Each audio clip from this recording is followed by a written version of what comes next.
social media and YouTube land. I know I've been missing in action for a minute on both platforms, but I am back, hopefully to stay. I have been so stressed out doing so many things. It's not enough hours in the day for your girl. So I've been trying to catch up. Yeah, for those that don't know, I love crafting, but crafting is also a stress reliever.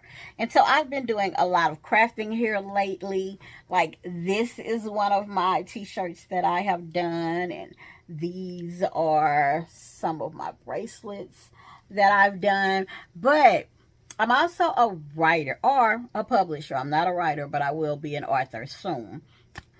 So I am a publisher, but I am going to have planners and journals. And I added to my collection pens. These are so gorgeous. And oh my God, I love creating these. So this is going to be something new added to the channel. This is a red pearl and diamond pen. Just gorgeous. And then this one is purple. And these will be for sale as well. You can go on Facebook at Crown Waymaker Creations and order these. Hopefully by the time I get this edited and uploaded, I will have everything uploaded to Facebook. And I'm thinking about, I don't know if I'm going to do a Poshmark page or a link tree to make it easier for some people, or the Instagram page, but I will do something besides that as well. But like I said, I fell in love with these, and I just thought that they would be a great addition to the journals and the planners. And for people that love bling and pearls, these are gorgeous. So there will be an introductory price for these coming out because I am just getting started. But I think I did a wonderful job. Tell me what you think. I did. Now this one, oh my God, this yellow with the yellow and pearl. Let me get this to focus. There you go. Oh my God, that one is beautiful.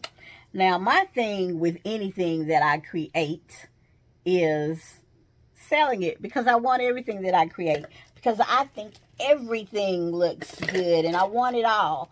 But this is a business, so I can't keep everything. And I created this shirt, custom made, handcrafted queen, and I love shoes. I love fashion, period. So I don't know if I need to start another channel just for crafting, because this channel is supposed to be me interviewing people, which I have a couple of those in the can. I think 5, and I want to get more together. And it's also going to be me talking about grief, and then me fasting. But I said I wasn't going to talk about fasting anymore until the end of the month, because whatever size I am at the end of July is when I'm going to get whatever I'm going to get for my birthday in September.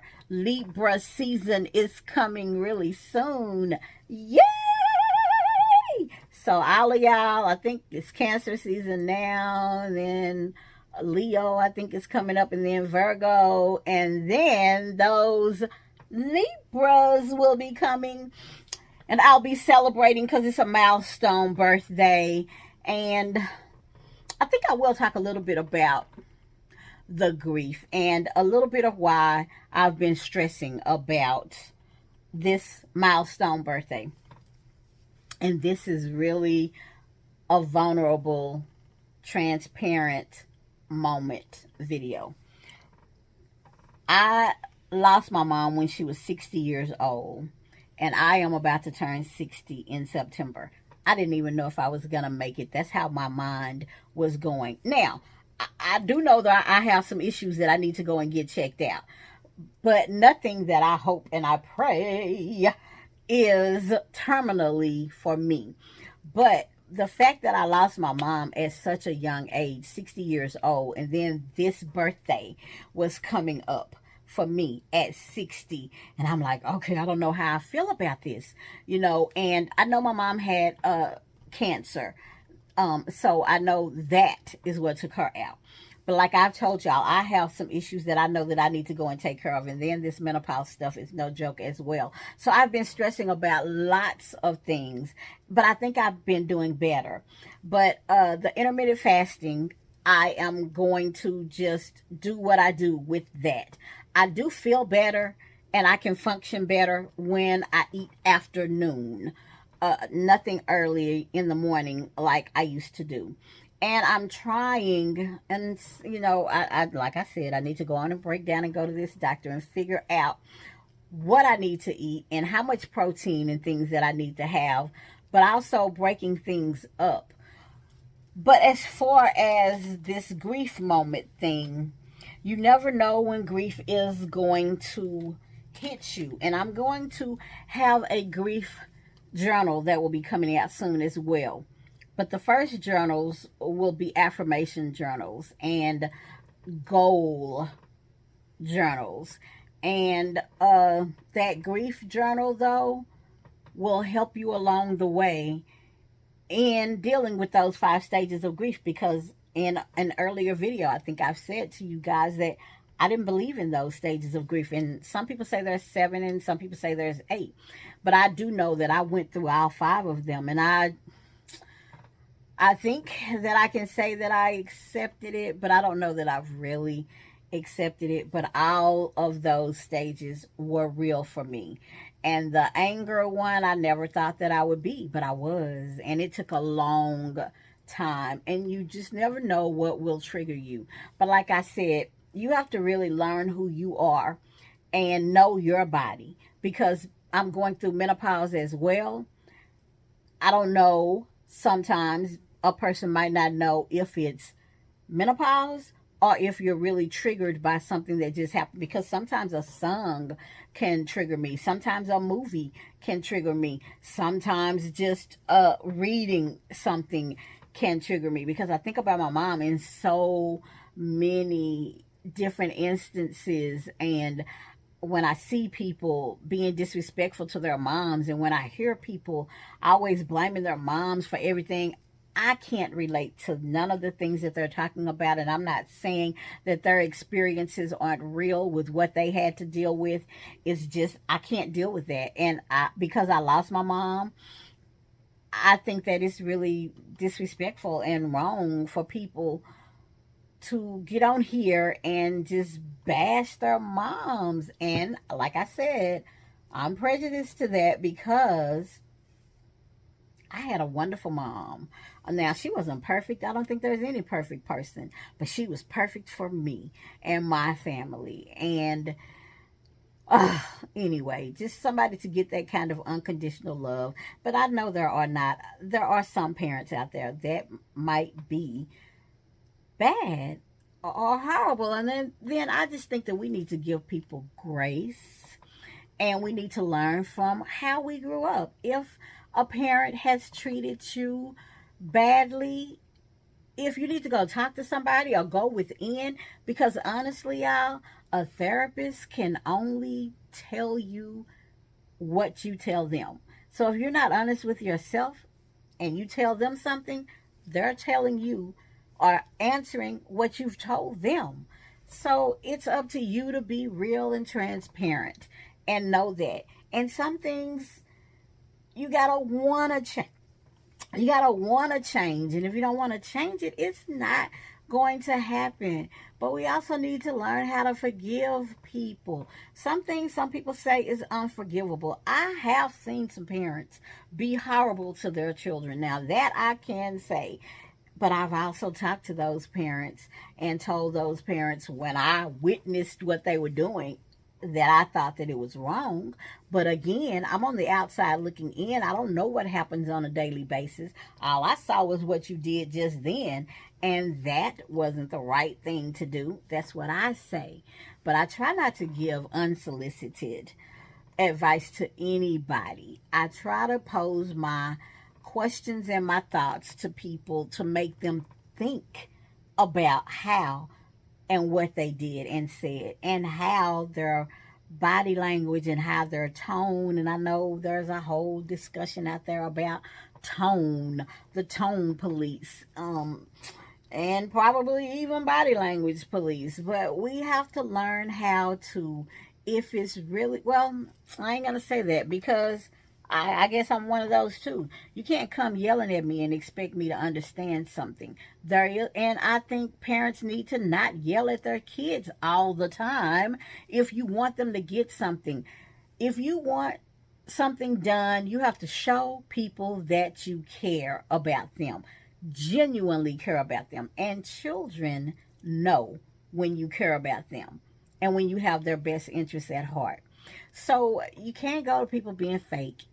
And so if you can't do it, you just can't do it. But we just need to just try to come together, get our thoughts together when we see that we're doing something wrong. Parents, we can apologize to our children too. I mean, sometimes we don't get everything right. Shoot, a lot of times we don't get everything right. Go to your child, let them know, I'm sorry. I didn't do this right. I did the best that I could. But change after that, because sometimes we do what we know, and sometimes our parents wasn't taught what we think they should have been taught, and we learned from them, and then we try to change some things when we see that it's not right or not right for us. But that's a whole total different topic to talk about. But I do want to say that that is something that I have not said out loud. That this birthday coming up, I was dreading it and I was being happy at the same time, because to hit it will be a milestone for one. But to hit it knowing that my mom died at that young age is another milestone, because I mean, I just didn't know. Like I said, my mind was just going crazy, because I'm like, ooh, I'm going to be 60. Am I going to make it to 60 and all that, y'all? I mean, be patient and give grace to people, because we never know what people are going through. Yes, it is up to us to open our mouths and let the people that we care about and that care about us know what we're going through. But if you can't verbally do it or write it out, however you need to get that method of communication over to however you guys communicate, you need to do that. And I'm talking to me as well, because I didn't tell my kids that I've been thinking about that at all. Like I said, this is the first time that I am verbally saying this out loud. And I'm sure there are other people that is doing the same thing. But anyway, I did get it out. I'm feeling much better about it. I will always miss my mom, but I am feeling better about it. And I'm feeling better about me. So everybody out there, have a wonderful, wonderful, wonderful rest of your week. As you see up there, it is the 7th, and hopefully this will be uploaded by the 9th. And of course, y'all saw these beautiful pins that I am adding to my collection. So go to Crown Waymaker Creations if you like any of these. The pictures will be posted, and you can DM me and I can get you the information. Thank you for your time. Thank you if this has touched you, blessed you, however, in any way. Please share it out. Please leave me a comment letting me know what you thought about what I said. And thumbs up. And share it again. Share it, share it. And if you have not subscribed, subscribe if you find value in this video. I know I got to be more deliberate about my time and intentional. My words for the last 10 years have been going back and forth, and sometimes both purpose and intentionally, and some years intentionally purposeful or purposely intentional. So And I think those will be my words until I die, because I need to be on purpose. I don't have time to play games with my life anymore. And I am going to live the rest of my life happily. If I have the things that I want and desire, long as I have what I need, I'm going to be happy, and I'm going to love the people that love on me. So y'all have a great, great day, night, evening, morning, or day. I really don't like saying morning because I don't want to mourn. Have a great day. Bye-bye.